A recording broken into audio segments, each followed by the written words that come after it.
and welcome to Giant Mess, a sloppy sports and entertainment talk show. It covers a little bit of everything, from the New York Football Giants to the New York Baseball Mets, movie reviews, TV show recaps and reactions, and a whole bunch of life stories with life lessons that'll make you go, Hosted by Giant Mess, that's me, the real cinch, Neal Lynch. I'm an Irish-Italian-American who graduated from a Catholic high school but isn't Catholic. Ayo. Then I earned a couple of overpriced degrees from an overpriced university that's known for producing doctors and lacrosse players. And spoiler alert, I didn't become either of those things. Instead, I like to tell stories. Those stories have one purpose: to get you to chuckle and giggle and laugh. And if they don't, my apologies. I will issue you a refund. So that's cool. You can leave a voicemail, 862-248-1986. If you're feeling down, you're feeling angry, you have a lot of emotions running through that body of yours, through that head of yours, why don't you pick up the phone and dial that number and say whatever you want. No judgments, okay? Just like Crunch, the fitness center that had a fair amount of homosexual activity in the shower area. No judgments. Okay. You can also subscribe to Giant Mess on YouTube, youtube.com/realcinch, Neal Lynch, or Giant Mess. One of those three should work. And go to the blog, neallynch.com. It looks like it's straight out of the 80s, y'all. So that's perfect. And I'm on the socials, dude. Real Cinch on Instagram and Twitter. I don't know what to make of social media anymore. I'm at a loss for words. It's just lowest of the low. But yet I can't quit it. Goddamn Brokeback Mountain. I can't quit you. Facebook.com/Giant Mess. Facebook is a cesspool. Y'all know that. I mean, Twitter's a cesspool. It's all a cesspool. What are we doing? And make sure you subscribe to this here pod on Apple, Spotify, or my new fave, Amazon Music. You can watch the video podcast on Spotify. On this episode of Giant Mess, we're going to talk about the Giants' big-time win over the Houston Texans. A must-win. Every game is a must-win. But this was a trap game, just like the last few games have been trap games. And we escaped with a dub. Wasn't pretty, but that's just who we are. And that's why I love my Giants. Because they're not pretty. They're ugly. They get the job done. We'll also talk about some news and notes from Giants land. Saquon Barkley's contract extension, Xavier McKinney's freak hand injury, and Julian Love's contract extension, the signing Isiah Hodgins from the Bills. We'll also look at the ESPN Football Power Index and 538's projections and predictions. I haven't really dabbled in either of those things, and I thought, we look at playoffstatus.com. It's time to look at ESPN's FBI and 538's ELO rating, whatever the frig that is. And then we'll preview the upcoming game against the Detroit Lions. Is it going to be a shootout? Is it going to be a barn burner? We'll get into that. So with that, let us begin. Boom.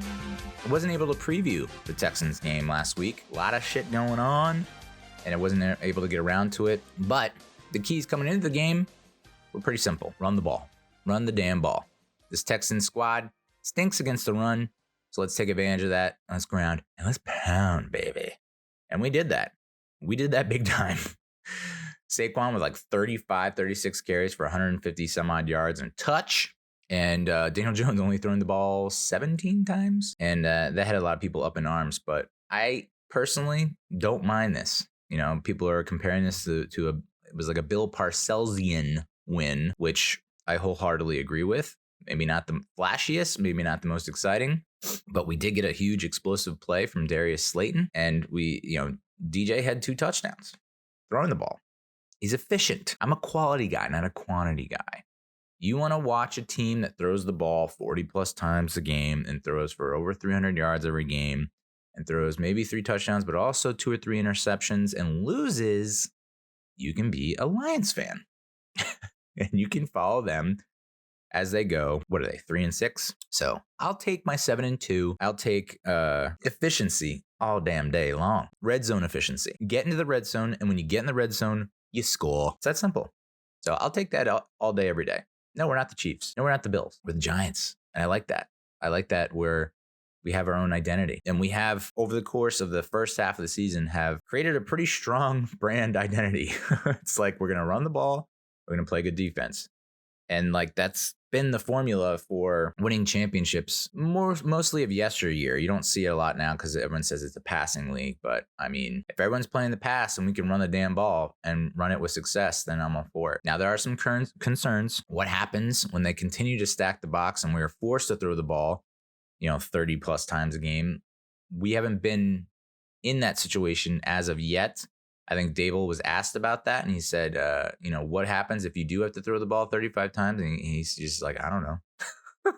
Because that's not the game plan, Hoss. The game plan is we execute on the run. And, you could see what happened when the run does get shut down, like in Seattle, where Barkley's only running for something like 50 some odd yards, and we are forced to throw the ball. Not exactly what a formula for success for us. So the bye week came and went, and of course we had to have some kind of news story come out during the bye week. Couldn't be quiet. Just couldn't go by quiet. Just passing the night nice and quiet. Nope. Xavier McKinney went to Cabo someplace, went on an ATV, some sightseeing tour, and crashed and fractured his fingers or broke his hand or some bullshit. And now he's out for at least 4 weeks, and probably there's some speculation that he's going to be out for the rest of the season. I know this has been discussed to death, but I'll quickly say this. What are you doing, dude? What are you doing? What are you doing? Just relax. Like, I understand accidents can happen anywhere. There have been plenty of stories about like dude falls in the shower, an athlete falling in the shower. It happens. Someone's cutting limes and they slice a finger. Like, it's just accidents happen. I get it. But like, you're increasing your chances of something bad happening when you get on an ATV, especially if you're not a trained rider. They're dangerous. When I was working at Donut Media, we did a whole profile on the world's most dangerous vehicle. It was a Honda Trike, I think, tricycle type, three-wheel motorcycle type thing. And if you don't know how to ride it and you're riding recklessly, it's doomsday. It's for whom the bell tolls, right? You're gonna get injured. So and I think the players and the coaches all came and supported him. They all didn't want to pile on him, but as a fan, it's like, what the fudge, dude? What the fug? We actually have a good team. We're winning. You're playing great Pro Bowl type season for X-Man. And then to go and do that, it's like, well, all right. Yeah. And he was all pissed facing all the questions, but it's like, dude, those are the questions that have to be asked. What the hell were you doing on an ATV? Why were you in a sight surgery? Why? That's what the people want to know, because they're pissed. And like, I'm sure the players and coaches, they put on a good face and they showed support, which is great. And I think that speaks to what kind of guy Xavier is. He's well liked in the clubhouse, and I think that's awesome. Just can't do it, dude. Especially, what a time to be out when we're heading into like the gates of hell. Murderer's Row, all these divisional games, conference games that are so crucial, and we're just not going to have our best safety. Although I think Julian Love would like a word. So I just, shades of JPP, shades of the boat trip. It's just all those swirling around in my head, like all these awful incidents that usually do not spell out a fortuitous conclusion to the season. But we got past it. Dane Belton and Jason Pinnock, they stepped up and they balled out. Belton had the pick. Pinnock had like a 1.5 sacks or something like that. So that was good to see. Julian Love got a contract extension. Talk about a tremendous story for the New York Giants this season. In a season full of stories. Saquon Barkley, comeback player of the year, possibly DJ, his QBR being in the top 5, top 10, and him possibly getting a contract extension. Barkley, the talks with him over the bye week, trying to get the contract done, extension done. Dexter Lawrence emerging as an all-pro. Leonard Williams proving that he's worth, he was worth the trade and the big contract. Julian Love is an incredible story. I like, out of all that, I think, becoming a captain after like just the shit up not seeing the field when healthy. What the fuck? And so maybe he is a system guy, and maybe he, in other systems is not even starter worthy, but in Don Martindale's system, he is a captain and he is leading this team to victory on defense. So he got the green dot, which means he was the signal caller on the defensive side of the ball, calling the shots. and he rotated with Dane Belton in the single high look, but he at least in the first quarter, first half, and then he ended up playing the deep man for the rest of the game. And sure, we gave up a lot of yards, but the difference between our Martindale's defense and Patrick Graham's defense is we give up a lot of yards, but not on our side of the field. I feel like and if we do, it's a matter of tightening up and forcing turnovers, dude. I mean, that's the big difference that I see between Martindale and Graham's defense is like maybe we do give up a big chunk plays here and there, especially in the second half. But when it comes down to it, Leonard Williams with a forced fumble inside the 10 or inside the 20 that took away points, at least 3 points, possibly 7, when huge fumble recovery. And then Dexter Lawrence getting pressure on Mills and forcing him to throw into traffic, and Dane Belton getting the huge pick also with taking away a scoring opportunity. So that's a minimum 6 to 14 points you're looking at, and that's essentially the difference in the game when it comes down to it. So I'm very happy for Julian Love. It's like I would love to see him be a lifelong Giant. I think he's only like 24, dude, which can't. That math does not add up for me. Like he was just like, I guess he was 20 his rookie year. 2019, 2021. So yeah, he was like 20. His freshman year, his first year with the club. So, I very happy for him, and sucks for McKinney, but it's like this is kind of we're approaching holiday season where that new movie Spirited is coming out with Will Ferrell and Ryan Reynolds, which is like they're rehashing kind of, I guess, Scrooge and the Christmas Carol, whatever, where it's the ghost of Christmas past. The ghost of Christmas future has visited Xavier McKinney, and he has said, hey, this is your life when you are gone. Julian Love is calling signals as the captain. Dane Belton, Justin Pinnock are filling in admirably.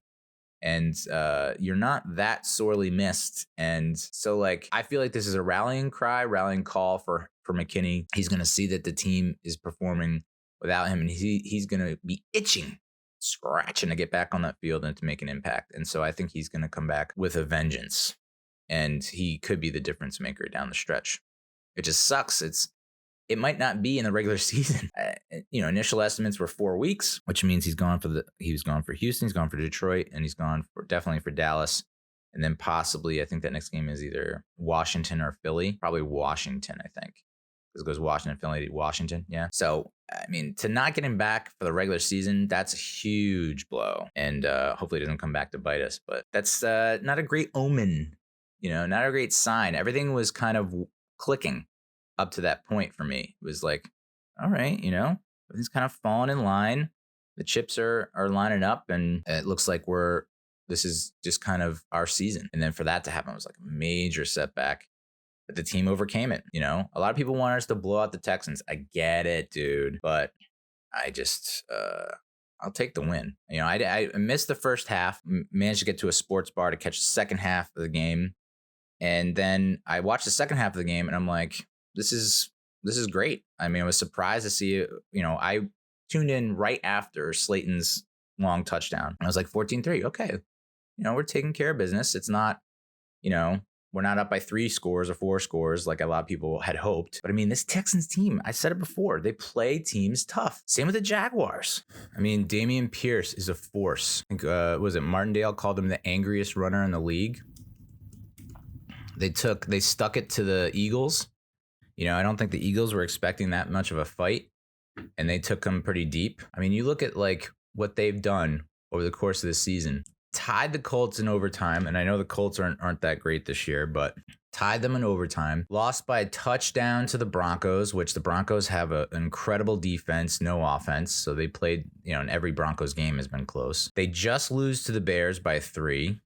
They get kind of blown out by the Chargers. They beat the Jaguars. They get blown out by the Raiders, which is crazy to think about considering where the Raiders are right now. Lose only by 7 to the Titans. The Titans have won like something like 6 in a row or something like that, leading up to the Chiefs game where they lost. And then they battled the Eagles. I mean, that final score doesn't really reflect it, but they battled the Eagles. So tough defense. I mean, you saw their pass rush is pretty good. I mean, we only had 17 dropbacks or 20 dropbacks or something like that, and they had 3 sacks or more. I'm fine with the win. I don't care if we win every game by 1 point. That's all that matters is winning. I mean, Al Davis was kind of on to something. Just win, baby. And if this is how we win, then so be it. We're gonna play it close, and we're not gonna make the mistakes, and you are. And that's that. Other news from the bye week and right after the Texans game, cornerback Aaron Robinson is likely to miss the remainder of the season because of knee injury he suffered last month. That sucks. As much shit as I gave A-Rob, would be a nice depth piece. I don't think he's our starting cornerback. I think Fabian Moreau has really proved himself in the system, but it would be nice, because I think we are still a tad thin. Like if Moreau or Adoree go down, I guess Nick McLeod filled in fairly well. So Nick McLeod has been a really key addition for this ball club, and I'm glad to see him thrive, but it would just be nice to have that depth. And then, for all the talk we had about the linebacking core and how awful they are and how we shouldn't have got rid of Blake Martinez, I guess the writing was on the wall and we didn't see it because he just retired. So he didn't play a ton of games for the Raiders. I guess that knee injury was worse than we thought coming back from that. But I think the first year after an ACL injury, I mean, look at what happened with Saquon. Like, he wasn't the same explosive back in 21 as he was before that ACL injury. So I would think maybe it was a bit premature on Blake's part, but he kind of he felt like that was enough. So can you imagine if we kept him and he missed a bunch of games and then he played in games and was not the same kind of type of player, and then he retires? Like, that just, what does that do in terms of the flow of the team, the game, and the system, So it looks like that was the right move over through and through. Golladay returns from being out.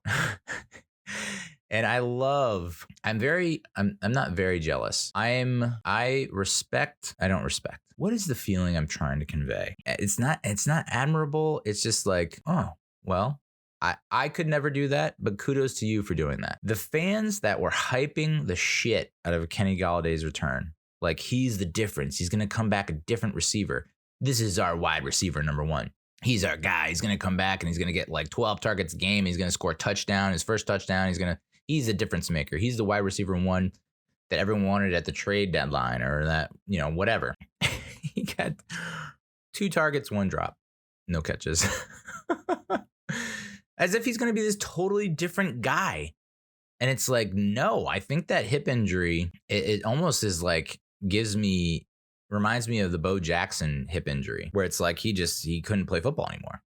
That was it. He just made the switch to baseball after that.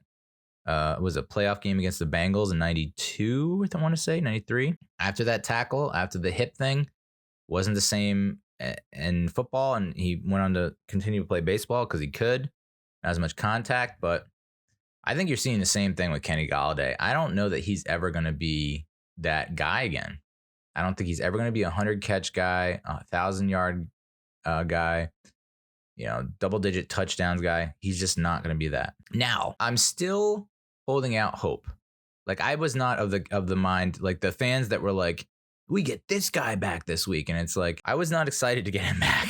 I didn't really see how it was going to be this miraculous turnaround 180 where all of a sudden he's getting 12 targets a game and catching 6 or 8 balls and for 80 yards and a touchdown. Like, I didn't see that. I don't think this coaching staff really likes him at all. And I've mostly agreed with a lot of their moves. It's hard not to when you win this much, but they are burying him. I mean, they benched him. Like, can you think of another wide receiver 1 in the league that drops a pass, gets 2 targets, 1 was a little out of his reach, 1 he straight up dropped and gets benched? You can't. It doesn't happen often or ever. So I think they are. This is my conspiracy brain. It feels like they are just going to torture him out the wazoo because they can't do anything. They've tried to trade him. No one wants to take him. They can't cut him because it's a lot of dead cap. So it's almost like they're trying to get him, what is it called? Not quiet quitting. Forcing a resignation. There's another term for it that I just come across, and I'm pretty sure that's what happened to me at SNY. They were just like, we're just going to make your life a living hell until you quit. And I was like, well, again, guess what? I ain't quitting. It feels like that's what they're doing with Kenny Golladay. It was like, we're just going to make you as miserable as possible. And maybe you come to us and say, hey, I want out any way possible. I don't care. Don't pay me. I just need to be away from this team, this clubhouse. Like, it feels like that's the way things are headed. Now, that's not what I hope. What I hope for is that it feels like, this would be such a crazy story, such a great story. The guy has sucked all year. He sucked last year. And a lot of that wasn't his fault last year. And he sucked this year. And a lot of that's due to injuries and whatnot, whatever. But wouldn't it be so amazing if it's even just one catch, but it's a clutch catch in a big game where we need a win, and he converts on a 3rd and 15, or he scores a touchdown to give us the lead? Like, it just feels like that's what we're going towards. We're not going to a 12 targets, 10 catches, 6 catches, 5. We're not going towards that. That's not happening this year. But it does feel like he's going to get like a big important touchdown in a big important game that's going to help us either make the playoffs or something down the stretch where it's like we get the lead in the division, and maybe we don't get the 5 or 6 seed. We get the 1 seed or the 2 seed or something like that. So just something is gonna, I just feel it in my bones that he's gonna like, and it's not gonna be consistent production. It's just gonna be, we like this matchup. We're going to match him up, and he's going to succeed in that one matchup, in that one pass, and it's that one catch. And it's going to be like, that's how he's going to be remembered by Giants fans. Because at this point, it's like, how do you look at what he's done and what the coaching staff is saying and his attitude and behavior and all that? How do you think that he has any kind of future with the team? He just doesn't. But I do feel like he does have that. He hasn't had that one moment that we've pointed to and said, that's his moment, his Giants moment. And I think that's still coming this year because this season feels magical. There's a lot of cool stuff happening. So it does feel like, wouldn't that be great when he has been down and out the whole year, dropping passes, not being targeted, benched, hurt, for him to come out and not have a big game, just have a big catch. And it's like, and I guarantee you when that happens, the crowd is gonna go nar, dude. Like bananas, crazy, ape, ham. We're gonna go bonkers.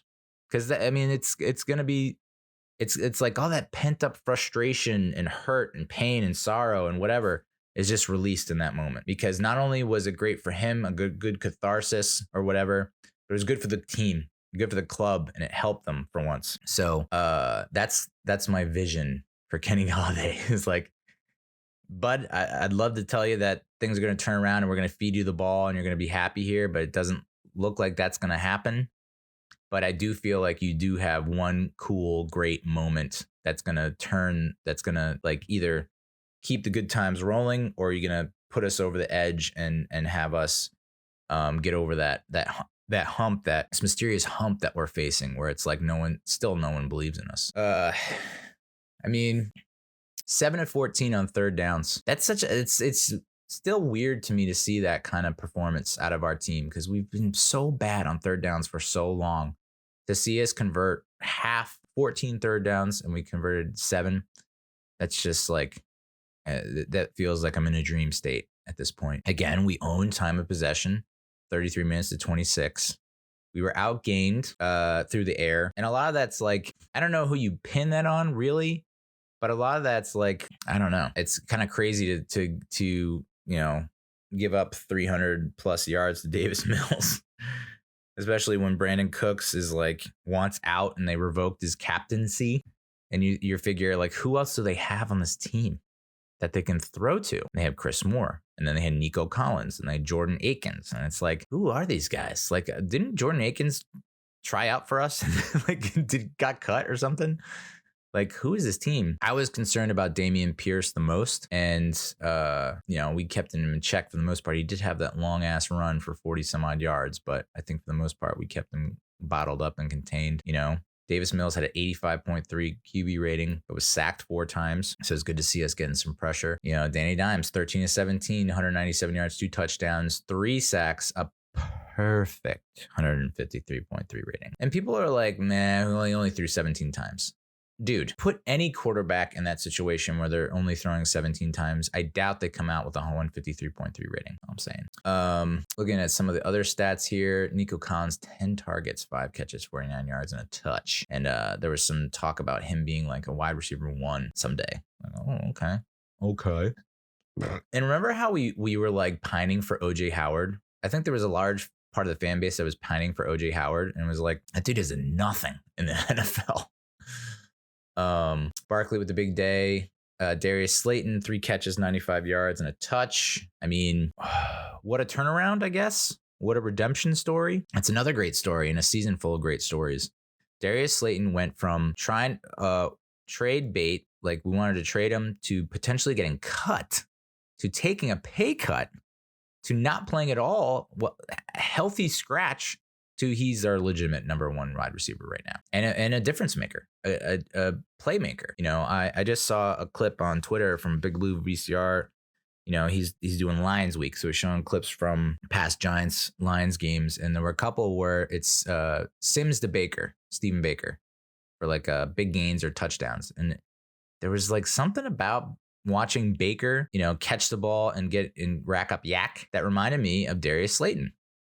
So if Darius Slayton is that kind of fits that mold, I'm gonna go with it. Now, is Stephen Baker like a number 1 wide receiver? I mean, those Giants teams didn't really have a number 1 wide receiver. So I mean, you know, we make a lot of comparisons between Dable's team and Parcells' team. That's one of them. I think we're just okay with not having a number 1 wide receiver. It's fine. We just have like a 2 or 3 wide receivers that all contribute and make plays when they need to. Isiah Hodgins, the new signee off the Bills practice squad, which apparently Bills fans were butthurt about because Hodgins is a pretty good wideout who just couldn't crack the lineup because of the depth there in Buffalo. But at the same time, it's like, isn't Buffalo in the running for Odell Beckham Jr.? Isn't Buffalo usually mentioned as a landing place for top wide receivers? So it's interesting to me that they would bail on Hodgins, and he made a big impact in this game. 2 catches, 41 yards, both for big first downs, or at least 1 for big first down. He had that short kind of underneath concept that got the first down in traffic, tough catch, great throw. And then another one down the seam-ish, which it's just good to see a big body target that gets open and catches the ball. Kenny Golladay, looking at you. Lawrence Cager with a touchdown catch. Oh, my God. Still a little underwhelmed by Wan'Dale Robinson. Still underwhelmed there. I don't know. I think they try to design plays for him, and they don't usually click like we hope, but it's just like, how do we get him in the mix more, dude? What is it? Is it just defenses taking advantage of him? Are they manhandling him because of his size? Like, what is it? What is it? How do we get him the ball more? Because it feels like he should be the type of player that you get him the ball and he's able to make guys miss. But so far we have not. There's only been like 1 game where we saw like a skosh of his potential. On the defensive side of the ball, Leonard Williams had himself a day. Dexter Lawrence had himself a day. Jason Pinnock had a day. Dan Belton, Dory Jackson, definite Pro Bowler, has to be in consideration for All Pro. Jalen Smith is one of the funniest guys I've ever watched. He just, his energy and his hair, just like him bouncing around, hopping around, his hair going everywhere. He's just like the Energizer Bunny, dude. He's like Daffy Duck.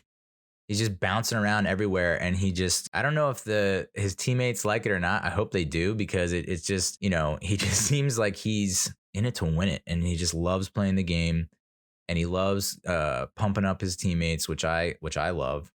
So, you know, I'm all for it. It's just funny, like him, he just jumping around, and because no one else is doing it. He's just like the only one you see bouncing around, jumping around, and just loving life. Fabian Moreau, another decent game. Kayvon Thibodeau, you know, 4 combined tackles, not too bad. And Micah McFadden looks like he's getting more of the workload. We'll get to that in a second. But Slayton and Barkley played 80% of the snaps. Wan'Dale, 75% of the snaps. Cager outsnapped Myrick and Hudson. which was interesting. Hodgins, 62% of the snaps, which is pretty incredible. And of course, Golladay, 38% of snaps. He just didn't play in the second half. But on the defensive side of the ball, Micah McFadden, 56% of the snaps. Tate Crowder, two snaps total.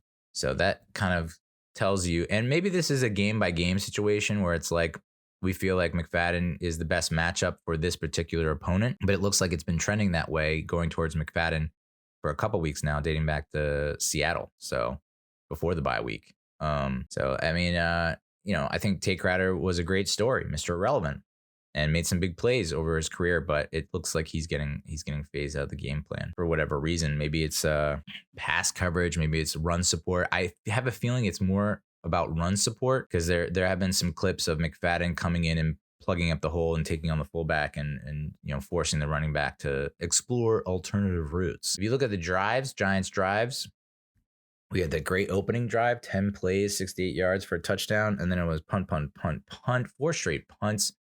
Of course, the big series that everyone's talking about was a couple big series, but there was a 7-play drive that went 30 yards, took up 3 minutes, 33 seconds.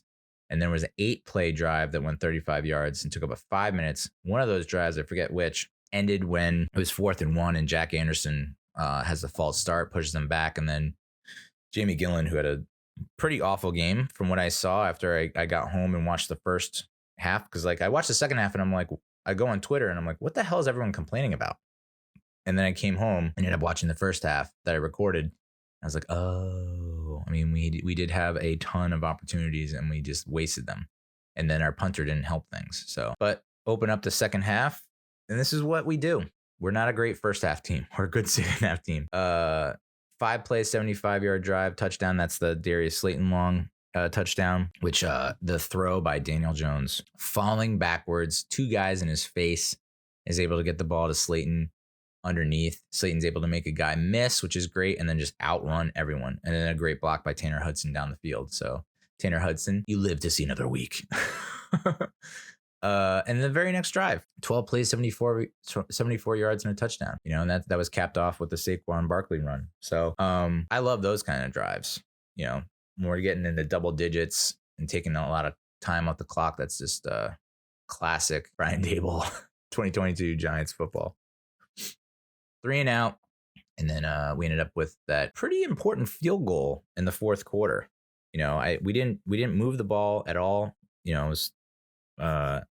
didn't really move the ball at all, and I think that's the drive where Saquon has an opening around the right side, and he's running, and he's so concerned about not going out of bounds, because he did that multiple times against Jacksonville, that he doesn't go for the first down.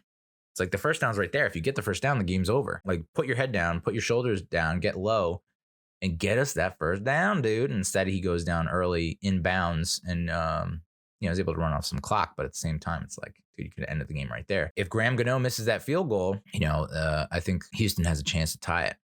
So, but Gano friggin' crushes it from 49 or something like that. Not an easy chip shot. And we go up and pretty much ice the game. So Texans started with 3 and outs. Love to see that. Ended up getting a field goal in the first half, and then that long drive for a touchdown, and then followed that with a long drive that ended in the Dameon Pierce fumble. Great job, Leo Williams, big cat, and Jalen Smith recovering it and basically humping an offensive lineman in the process. And then you had the Dane Belton interception, which was also crucial. And then they got those 2 field goals late. I mean, huge stand, right? They're on the 8, and we were able to force them to kick the field goal there, which I think was a huge stand. And then they got that kind of whatever field goal towards the end. So, I mean, defense, I guess they could have played a little bit better. They only gave up 16 points, and maybe, it could have been more, could have been closer, more than 20, but they didn't. They forced turnovers, they got pressure, and they locked down when they needed to. So I'm fine with the win. You're almost I'm getting used to the way they win. I think over the first 5-6 games, it was just like I'm on edge because I'm like, this is too close. I don't know what's gonna happen. Now I've been trained it's like just like a Pavlovian response. It's like watching that second half, anytime Houston would come and score, I was like, all right, well, now our offense is going to go out there and put out a long drive, sustained drive, and respond. And then our defense, there wasn't a ton of worry or concern from me in that game. So another win, 7-2. Eagles lost. Hell yeah. I mean, you win the games you should, right? You beat the beatable teams. The Eagles didn't. The Eagles are undefeated. Commanders team, they're playing at home, prime time. Taylor Heineke, backup quarterback, even though he probably should be the starting quarterback given his success. It's not great, but it's better than most other quarterbacks they run out there. That was a game that the Eagles, a division game that they needed to take care of business, and they didn't. So, we can get criticized up and down, left and right of like, oh, well, we're beating bad teams. Well, the Eagles didn't. I mean, and maybe the Commanders aren't as bad as we thought. I think they're going to be a thorn in everyone's side, Cowboys included, us included, down the stretch. And I wouldn't be entirely shocked if we split the series with the Commanders. I mean, I think their defense is looking pretty stout, and Heineke is such a freaking wild card. You don't know what he's going to pull out of his ass. So, but 7-2, Eagles are now 8-1. We have a 31% chance, according to playoff status, of getting that 5 seed.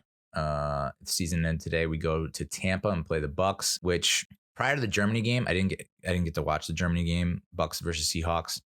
But my thought is, if the Bucks play that game in Seattle, I don't think they win. Similar to like if the Giants played the Packers in Green Bay, I don't think they would have won. But they played in London, so they had kind of a neutral type feel to it. Both teams were at a disadvantage, and so the Giants took advantage of that, and I think the Bucks did the same with Seahawks. Yeah, man, the Seahawks had to do some traveling, dude. From Seattle to Germany versus Tampa to Germany. I mean, it's not that great a difference, but I think it's just enough to throw them off. So now, would I rather go to Tampa and play the Bucks, or would I rather go to Seattle and play the Seahawks in the playoffs? And I know I'm thinking way too far ahead right now, and I'm probably jinxing the hell of us, knock on wood. But I kind of think I would rather face the Buccaneers in Tampa. I think they don't have a great running game. The passing attack is not what it used to be. Mike Evans is on my fantasy team, and I every week I'm so disappointed by his output. Just like, dude, oh my God. I can't cut you, can I? Huh? You're a keeper? All right. So at this point, it looks like we might have the edge on the 5 seed versus the Cowboys. The Cowboys lost. What a weekend, you guys. Cowboys lost. Commanders won. Eagles lost. I mean, that's about as good as it gets. Cowboys losing to the Packers in Green Bay in overtime. Love seeing McCarthy lose his crap and throw the headphones on the turf. I just love to see it. Love to see it. So have we cracked the code on the Cowboys, and has Green Bay exposed them? That's an ongoing question, storyline. But they're not invincible. They're not unbeatable. As good as they might look against the Bears or other teams, they didn't look as good against the Packers. I mean, Dak Prescott. People keep trashing Daniel Jones because of the turnovers thing. You can't use that as a reason that he shouldn't be the quarterback anymore. He's just not turning the ball over. There was a graphic that they put up during the game where it's like each year, going year by year and looking at the turnovers, interceptions and fumbles. No quarterback in the league right now has less turnovers than Daniel Jones. And then you watch the Bills Vikings, and you watch someone like Josh Allen, who everyone loves, myself included, have back-breaking, crucial turnover after turnover. I'm talking interceptions in the red zone, fumble on your own 1-yard line. Like, those cost the Bills the game. Daniel Jones is not costing us any games so far. Again, knock on wood. Dak Prescott throwing in enemy territory, in Packers territory, throwing a crucial interception towards the end zone. It's just like Daniel Jones did that week 1. I called for his head. He has not done it since. So got that going for us. You look at the remaining games. So like if we lose out, all right, we go 7-10, we're missing the playoffs. We win 1 of the next 8, we go 8-9. We might have a shot at the 7th seed. We win 2 of 8, go 9-8. We have a 42% chance of getting that final playoff spot. We win 3 of 8 and go 10-7, which was my preseason prediction before anything got started. When the schedule came out, I said 10-7. We have a 60% chance of getting that 6th seed. So for me, anything less than 10-7 would be a huge disappointment, I think. That and It's not out of the realm of possibility. It's not like that would be considered. I don't think anyone would consider that a monumental collapse, considering that no one thought they would be in 7-2 right now. So for them to lose, go 2-6 down the stretch or whatever, I think a lot of people would be like, yeah, well, it's a rebuild year and they don't have X and Y and Z and da da da. But I think the minimum, the floor is 10-7 at this point, which could get us that 6th seed. And then, we have our only shot of really winning the division if the things stay as they are. I think playoff status gives us a 38% chance of winning the division and getting that 1 seed if we win 7 of our next 8 games. That's just how crazy. I mean, they put up a graphic during the Monday night game. Like the NFC East has the highest winning percentage of any division in NFL history at this point. I want to say like 7-something winning percentage. So, and that's what we're dealing with. And that's why the Giants have the toughest remaining schedule, because they have 5 more division games left, 2 against the Commanders, 2 against the Eagles, and 1 against the Cowboys. We have the toughest schedule in the league. Yikes. So this is the proving grounds, right? This is where we actually prove to the world that we are a good team and that we're a playoff contender and we can make a run, or we prove the haters right and they say, well, see, you're playing an easy schedule in the first half and you caught some teams off guard, but you don't have what it takes to be considered a threat. So should be a wild second half. Wild. So power rankings and predictions. Let's take a look at the ESPN Football Power Index. It's my first time looking at it. I didn't even know this friggin' thing existed. I don't really pay much mind to ESPN these days, unless it's like Monday Night Football. The Giants, so the Football Power Index measures a team's true strength on net point scale, expected point margin versus average opponent on neutral field. The Giants are, I decided to take a screenshot that only has the top 16 teams, right? Because I figure that's above average, right? FBI. Giants, nowhere to be found. That's the Chiefs, Bills, Eagles, Ravens, Cowboys, Bengals, Niners, Dolphins, Bucks, Vikings, Jets, Jags, Browns, Raiders, Patriots, Cardinals. That's your 1 through 16 for the FPI. And those last 3 teams, I mean, the Raiders, dude, and the Cardinals and the Jags. Something's off with this FBI. I got to say that. When you have the Jags, the Raiders, and the Cardinals above the Giants.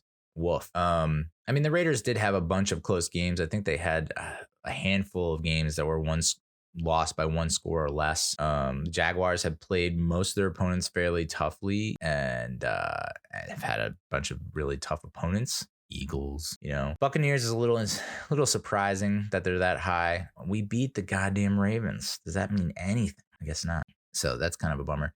In terms of projections from ESPN, it looks like they have the Chiefs, Vikings, and Eagles at 99.9% chance to make the playoffs. Cowboys at 97.9%. Giants at 82%. Woof. They have us going, about 10-7. So I'm okay with 10-7. 10-7 to me should be a playoff seed. According to this, if you go by these projections, Vikings, it would be Eagles 1, Vikings 2. I guess Cowboys would be the 5. Then you would have Niners 3, Bucks 4, Giants 6, Seahawks 7. In which case we would go to San Francisco and face the Niners. That would be an interesting matchup. I wouldn't mind to see that little freaking revenge, because we stink in the playoffs against San Francisco, in San Francisco, taking away the NFC Championship game in 90. We've just have been brutalized there. If we look at 538's predictions and whatnot, they have the Vikings and Chiefs, Eagles, all at 99% or more to make the playoffs. They have the Chiefs as the favorite to win the Super Bowl. The Giants have a 76% chance, even worse chance of making the playoffs, and only a 2% chance of winning the Super Bowl. So yeah, I mean, we're behind the Eagles and Cowboys. They have the Eagles and Cowboys way up top. I don't know, dude. I mean, we beat the Ravens and the Titans, and it's like, it doesn't matter, I guess. That doesn't matter because it's the AFC, I guess. Whatever. All right, so let's take a look at the Lions' upcoming Lions game, the preview. Last 5 matchups, we lost in 2019. That was a bad loss. That was a tough loss because it looked like that's when for me, it looked like the Daniel Jones to Darius Slayton connection was on point. I think they had 2 touchdowns that game to each other. So that was a hard loss to stomach. I do not remember the 2017 loss. That was in September 2017. We lost 24-10. I just do not remember that. I tend not to remember anything about the 2017 season, which is probably a good thing. 2016, we did win on our home turf, 17-6. That was in December. That was a pretty huge win. I think Odell had a touchdown in that game. 2014, we got smoked. I do remember that game and being severely disappointed because it's a September game. Anytime you get blown up in a September game, it's like, this season's going to be a long one, isn't it? And then in December of 2013, we won 23-20. Would you believe me if I said the Lions lead the all-time series 24-21-1? I would not have thought that. Definitely surprised. Goff having a pretty decent year, over almost 2,300 yards passing with 15 touchdowns. Amon-Ra St. Brown almost has 50 catches, 518 yards, and 3 touchdowns. Jamal Williams has the leading rusher with 600 plus yards and 9 touchdowns. Our leading receiver is still not Darius Slayton. If you're going by receptions, Darius Slayton is still not our leading receiver. It's Richie James still with 20. But I think Slayton has more yards. He has more yards and 2 touchdowns, which is, I think it's just the start of something great. I think Slayton's going to go on a pretty good, consistent run. Although he has a tendency, he can just disappear in some games, which really is unfortunate. The Lions are 1-3 on the road and 5-4 against the spread.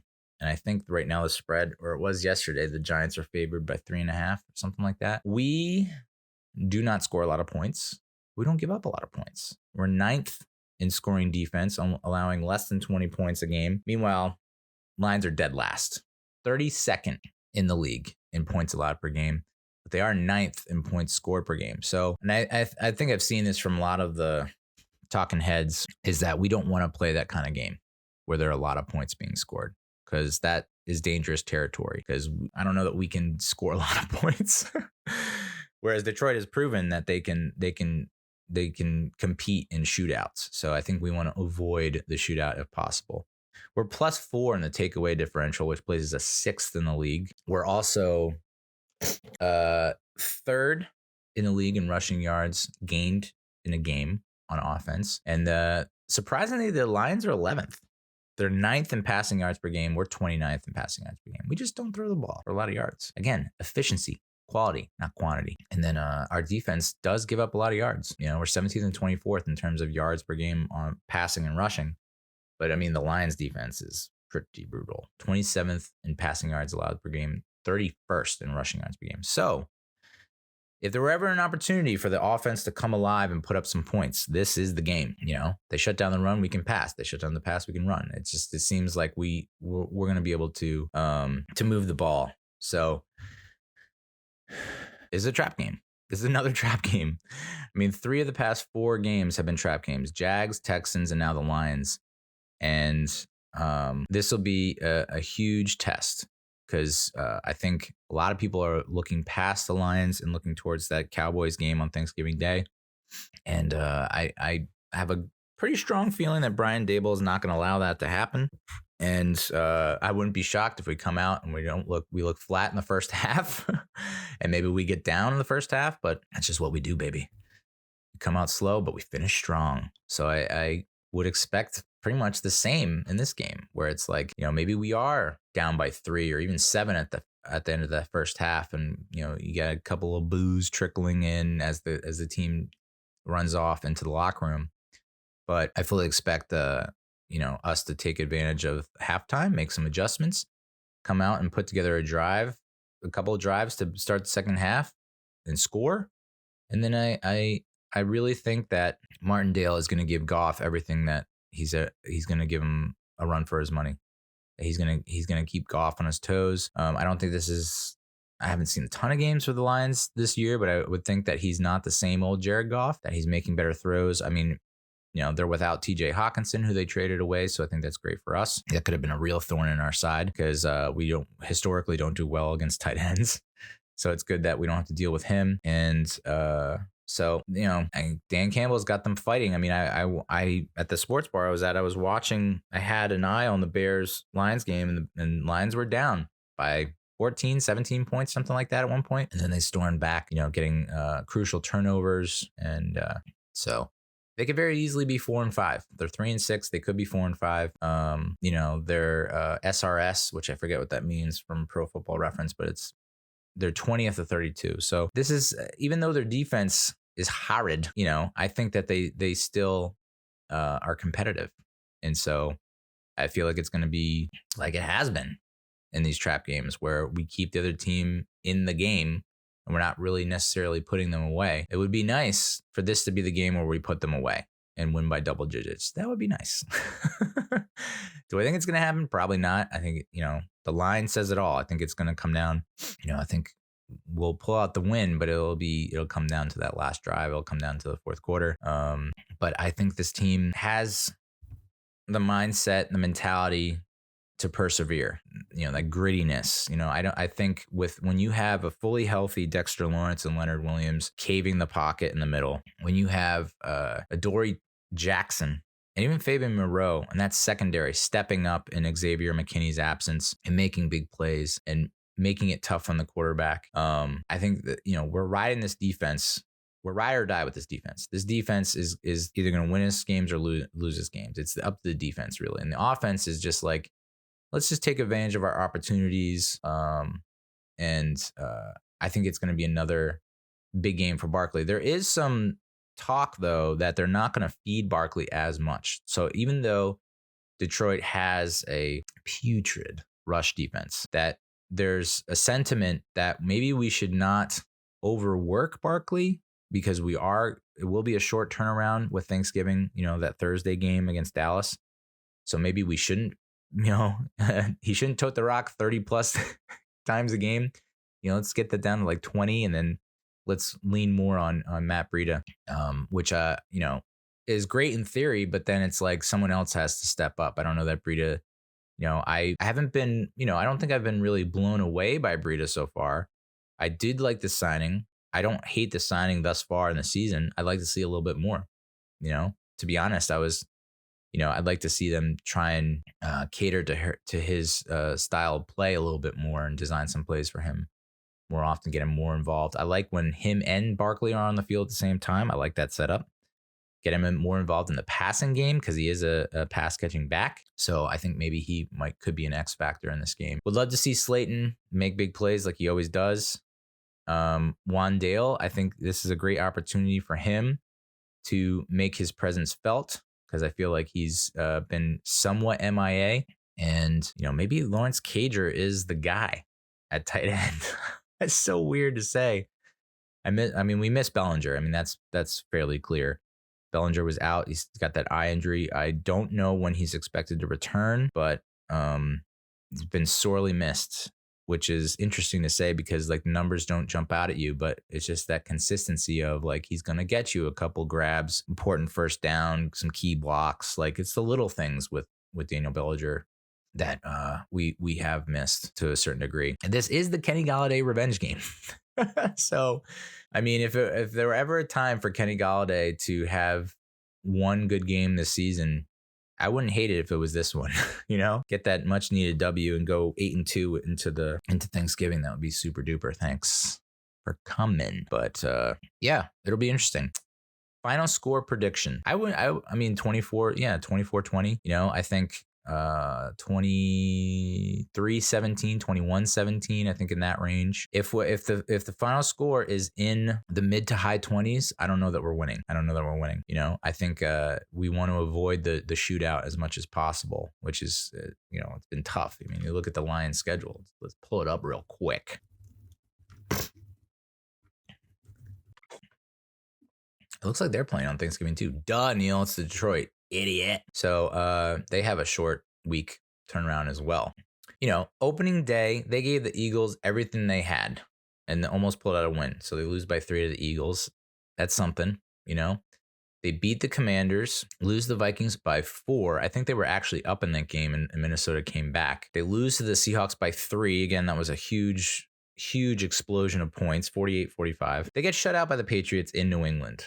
That feels like it was a little bit of a anomaly, but then they got smoked by the Cowboys in Dallas. Big time shootout against the Dolphins, 31-27 loss. Beat the Packers 15-9, beat the Bears 31-30. So they have to, despite their record 3-6, they should be 4-5. They have to be feeling pretty good about themselves heading into the Meadowlands. So they're riding high. They got a lot of momentum. Giants could catch the Giants looking ahead to Dallas, but to me, it's like I just don't see this team doing that. I don't see them looking ahead. I don't think this coaching staff is going to allow that to happen. There's no mention of the D word or the C word. It's all the L word this week. You can't be talking about or thinking about Dallas, the Cowboys at all this week. They don't exist. The only team that exists is the Detroit Lions. So we'll see. I think the Lions are gonna give them hell in that first half. But then I think the Giants are able to recalibrate, and pull out the win. So, but yeah, I feel good. A little worried. Hard not to be. Because every game has been so close, and there's been, there are plenty of opportunities in each game where it could have gone either way, depending on the ball, where the ball bounces. So, but damn, I really hope we stick it to them. This will be a game where it would be nice to just roll over this team. If we put on a show and really blow them out, that would do wonders, I think, for us, as a team, and to get some recognition around the league. But odds are probably not. All right. So that's the Giants.